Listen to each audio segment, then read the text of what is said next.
दूसरा को देंगे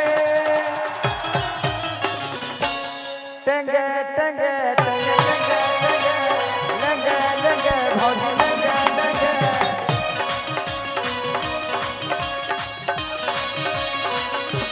बस बस बस रोका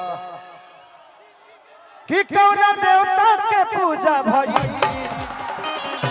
कि नींबू खोरा पूजा भई कैसे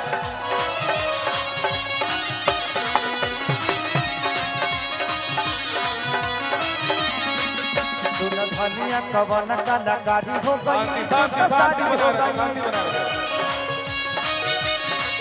अभी बाडू तू कुंवारी बेकरारी हो गई कवन बीमारी हो गई दोनों मेरा एक पूजा भई पूजा भई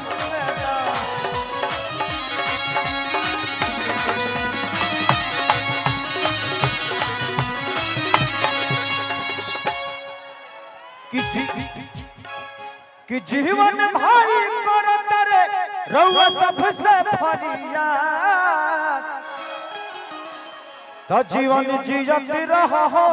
जनता देता आशीर्वाद जीवन तो बस यही है और मैं रात भर कार्यक्रम करूंगा आप सबके बीच में आप लोग अब चला जाएगा नॉमिनेशन में खेसारी भैया गोलू भैया सब लोग हमारे आए सभी भाई युवा भाई गार्जियन हमारी बहनें माँ सब लोग नॉमिनेशन में चला जाए फिर उसके बाद खेसारी भैया आएंगे और आपको संबोधित करेंगे चलिए तो मैं जीत का माला पहना दूंगा पक्का ना सही ना रे तो है जीत का माला हम आज ही पहना देते हैं इनको और जल्दी से जिताओ यार और दिल से प्रणाम आप सबको कि इस सिवान की बड़ी योगदान है खेसारी के पीछे खेसारी को बहुत आशीर्वाद आप लोगों ने दिया है और बस आप सबसे कुछ भीख मांगने आया हूं अपने भाई के लिए जो दिल का राजा है जो आपके जरूरत पे आपके काम में आपके हर उस व्यवस्था में हमेशा रहने की कोशिश करते हैं तो इनका अपना प्यार और आशीर्वाद और दुलार देकर जल्दी से दिल्ली भेजिए कि खेसरिया फिर से आप सबके बीच में आए आई लव यू चला जाए नॉमिनेशन में जीत पक्की होगी 25 को हाथ उठाइए आप सबका आशीर्वाद सिवान के बदलाव का आगाज है